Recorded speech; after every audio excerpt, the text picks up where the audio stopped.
మిత్రులారా నమస్తే. నేను మీ ప్రసాదమూర్తి. ఒక్క ప్రశ్న అండి. మనం చరిత్రని మార్చి రాయగలం, కానీ ఆ చరిత్ర జరిగిన ఆ కాలాన్ని వెనక్కి తిప్పగలమా? వెనక్కి తీసుకురాగలమా?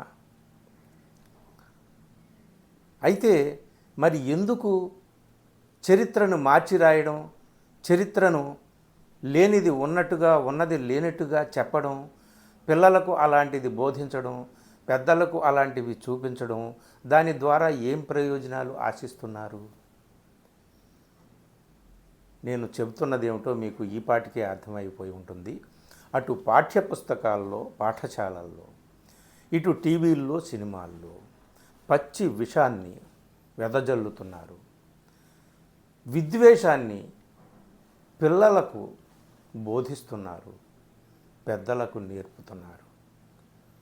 అటు పాఠ్యపుస్తకాలు, ఇటు సినిమాలు. సో ఇది చాలా జాగ్రత్తగా ఎవరు ఏ ప్రయోజనాల్ని ఆశించి చేస్తున్నారు అనేటటువంటిది మనకు తెలుసు. కానీ మన పిల్లలు ఏం నేర్చుకుంటున్నారు, మనం సినిమాల్లో మనం ఏం చూసి మనం ఏం తెలుసుకుంటున్నాము, అలాగే ఈ సోకాల్డ్ వాట్సాప్ యూనివర్సిటీ, ఈ సోకాల్డ్ మీడియా, ఇదంతా కూడా ఏమి బోధించడానికి రోజు రోజు రోజు మన నరాల్లో ఏమి ఎక్కించడానికి ప్రయత్నాలు జరుగుతున్నాయి. ఇదంతా కూడా చాలా జాగ్రత్తగా మనం అబ్జర్వ్ చేసి చరిత్రను ఆకళింపు చేసుకొని సత్యం ఏమిటో తెలుసుకొని మనం అర్థం చేసుకుంటే మన పిల్లలకు చెప్పగలుగుతాం, మనకు మనం చెప్పుకోగలుగుతాం. పాయింట్ 1 పాఠ్యపుస్తకాలు, 2 సినిమాలు. పాఠ్యపుస్తకాల్లో ఇప్పుడు ఏమిటి గొడవ జరుగుతుంది? దేశవ్యాప్తంగా జరుగుతుంది. మన వాళ్ళు ఏమి ఈ టీవీల్లోనూ, పుస్తకాల్లోనూ, ఈ సినిమాల్లోనూ ఇట్లాంటివి మనకు తెలియవు. మనకి చూపించేది, నేర్పించేది అంతా విద్వేషమే. కాబట్టి చాలా విషయాలు మనం తెలుసుకోవాలన్నమాట. ఒకటి, ఎన్సీఆర్టీ కొత్తగా ఈ సోషల్ సైన్స్ పుస్తకాల్లో, సామాజిక శాస్త్రం అంటామే, 8th class and 7th class, ముఖ్యంగా 8th class social science book తాజాగా విడుదల చేసినటువంటి ఎన్సీఆర్టీ బుక్లో మొఘలుల పరిపాలనా కాలం ఏదైతే ఉందో, సో టోటల్గా కూడా ముస్లిం రాజులు పరిపాలించినటువంటి కాలం ఈ దేశంలో, అది ఒక చీకటి అంధయుగంలాగా ఆ రాజులందరూ కూడా అక్బర్తో సహా, బాబర్, అక్బర్, ఔరంగజేబ్, వీళ్ళందరూ కూడా క్రూర శాసకులు, క్రూరులు, దుర్మార్గులు, ఆటవికులు, దౌర్జన్యంగా దేవాలయాలను కూల్చివేసినటువంటి వాళ్ళు, మతం మార్పిడులు చేసినటువంటి వాళ్ళు వచ్చి మన సభ్యతని, మన సంస్కృతిని అంతటినీ కూడా సర్వనాశనం చేసినటువంటి వాళ్ళు. ఈ విధమైనటువంటి పాఠాలు కొత్తగా మరింతగా ప్రమాదకరంగా 8th క్లాస్లో పెట్టినట్టుగా ఇప్పుడు దేశవ్యాప్తంగా చరిత్ర పాఠాలు పిల్లలు చదువుకుంటున్నారు. అది దేశవ్యాప్తంగా దాని మీద చర్చ జరుగుతోందండి. ఇది చరిత్ర, ఓకే. కానీ ఇంతకుముందు తీసేసి, అంటే ఆనాడు అక్బర్ కాలం కానీ, బాబర్ కాలం కానీ, ఔరంగజేబుల కాలంలో కానీ 2 సంస్కృతుల సమ్మేళనంగా కొనసాగినటువంటి పరిపాలన, వాళ్ళు సాగించినటువంటి సంస్కరణలు, వాళ్ళు చేసినటువంటి మేలు ఏదైతే ఉందో వాటిని అన్నిటినీ కూడా తొలగించి వేసి కేవలం ఆ చీకటి పార్ట్స్ మాత్రమే పిల్లలకు బోధించడానికి ఉద్దేశించారు. అయ్యో ఇదేమిటి అని పిల్లలకు తెలియదు కదా. పిల్లలకి ఏం తెలుస్తుంది?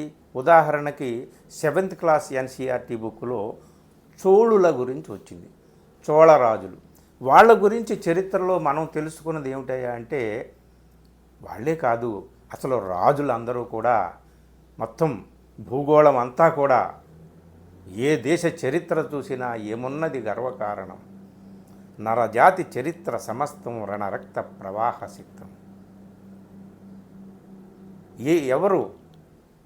ఎవరు ఎక్కడ పరిపాలించినా వాళ్ళు పరిపాలన కోసం, వాళ్ళ సామ్రాజ్యాల విస్తరణ కోసం వాళ్ళ రాజ్యాలని వాళ్ళ సింహాసనాల్ని సుస్థిరం చేసుకోవడం కోసం అంతా రక్తపాతమే, వాళ్ళు వీళ్ళని లేదు, ఆ మతం ఈ మతం అని లేదు.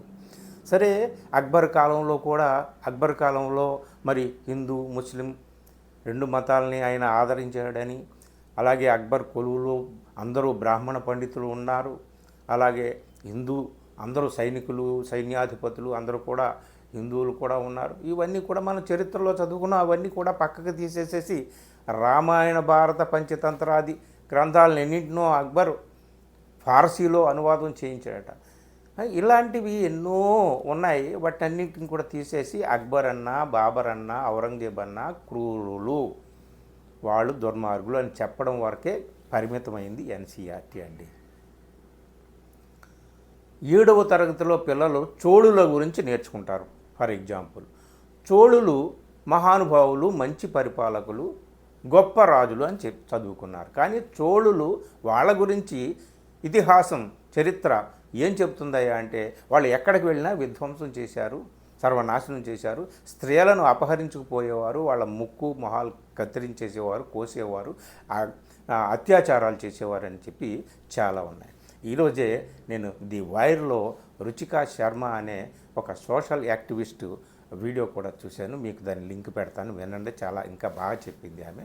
ఇక్కడ మనం ఎక్కువగా మాట్లాడుకోవడానికి లేదు. సో అలాంటి చోళుల గురించేమో 7వ తరగతిలో చాలా గొప్పవాళ్ళు, మహానుభావులు అని చెప్పి రాశారు. 7వ తరగతి నుంచి 8వ తరగతికి వచ్చేటప్పటికి పిల్లలు ముస్లిం రాజులందరూ దుర్మార్గులు అని చదువుకుంటారనమాట. ఇది పాఠ్య పుస్తకాల్లో పిల్లలకు మనం నేర్పుతున్నది ఇది. సో అలాగ నేర్చుకోవడం ద్వారా ఏమవుతుంది, ఏమిటయ్యా వీళ్ళ ఉద్దేశం? గతాన్ని తవ్వి తీసి, నిజమే కొంత క్రూరత్వాన్ని ప్రదర్శించి ఉంటారు, కొంత దుర్మార్గాన్ని ప్రదర్శించి ఉంటారు. ఆ మతమా ఈ మతమా అని కాదు, అన్ని మతాలకు చెందిన రాజులు అలాగే చేశారు. ఉదాహరణకి ఇంకా చరిత్రలోకి వెళితే హిందూ రాజులు చాలామంది దేవాలయాలు కూల్చినటువంటి ఘటనలు ఉన్నాయి. అలాగే శైవులు జైన మందిరాలను కూల్చినటువంటి ఘటనలు, అపారమైనటువంటి ఘటనలు ఉన్నాయి. ఇంకా వెనక్కి వెళితే బౌద్ధ ఆరామాలని సర్వ ఆరామాలని కూడా కూల్చివేసి, ధ్వంసం చేసి, నాశనం చేసి, గుళ్ళు గోపురాలు కట్టినటువంటి ఘటనలు ఉన్నాయి ఈ దేశంలో. ఇంకా వెనక్కి వెళితే బౌద్ధ భిక్షువుల తలలు నరికి వాళ్ళ రక్తంతో సముద్రం అంతా ఎర్రగా చేసినటువంటి ఘటనలు మన చరిత్రలో ఉన్నాయి. మరి అవన్నీ కూడా చరిత్రను తవ్వి రాస్తారా? గతంలో జరిగినటువంటి చెడునంతా కూడా పిల్లలకు చెప్పడమేనా? ఆ చెడు ఉంది, మంచి ఉంది అని చెప్పి రెండూ చెప్తే పిల్లలు వెంగడించుకొని ఏది నేర్చుకోవాలో అది నేర్చుకుంటారు. సరే, మనం వాళ్ళు ఏ ఉద్దేశంతో ఇదంతా చేస్తున్నారో మనకు తెలుసు. ఇక్కడ ఒక మతం వారిని, వాళ్ళు క్రూరులు, దుర్మార్గులు, రాజులు అయినటువంటి వాళ్ళు ఏ మతం వాళ్ళు, ఆ మతానికి చెందినటువంటి ప్రజలందరూ కూడా దుర్మార్గులు అని వాళ్ళని ఒక విలన్లుగా చిత్రీకరించి వాళ్ళని సమాజంలో పక్కన పెట్టేసేటటువంటి ఒక బుద్ధిని, ఒక పక్షపాత వైఖరిని పిల్లల్లో ఒక విషబీజాలు నాటేటటువంటి ప్రయత్నం జరుగుతుంది. ఆ ప్రయత్నాన్ని పెద్దలందరూ కూడా గమనించాలి. మనలాంటి వాళ్ళు గమనించి మనం పిల్లలకు చెప్పుకోవాలి, మన సాటి మిత్రులకు చెప్పుకోవాలి, వీలైనంత వరకు ప్రపంచానికి, ప్రజలకి కూడా చెప్పాలి. ఇది కరెక్ట్ కాదు, చీకటి ఉంది, వెలుగు ఉంది చరిత్ర నిండా. చీకటిని చీకటిగా, వెలుగును వెలుగుగా పిల్లలకు పరిచయం చేద్దామని. ఇక 2 సినిమాలు వస్తే, చావా లాంటి సినిమాలు, కేరళ ఫైల్స్ లాంటి సినిమాలు. చావా చూసాం కదా, ఔరంగజేబు సంభాజీ మహారాజ్ సంబంధమే లేదు, ఔరంగజేబుని విలన్గా చిత్రీకరించి ఎంత దేశమంతా ఊగిపోయిందో మనం చూసాం కదా. అసలు శివాజీని చంపడానికి, సంభాజీని చంపడానికి కారణం ఎవరు? అక్కడ ఉన్న పేష్వా బ్రాహ్మణులు అనేటటువంటి చరిత్ర తర్వాత తవ్విన తర్వాత తెలిసిన తర్వాత కొంతమంది ఊరుకున్నారనమాట. ఎక్కడో ఇదంతా హిందీలో తీస్తున్నారు, హిందీ ప్రాంతంలో జరుగుతుందిలే ఈ మత విద్వేషం అంతా అని మనం అనుకుంటున్నాం.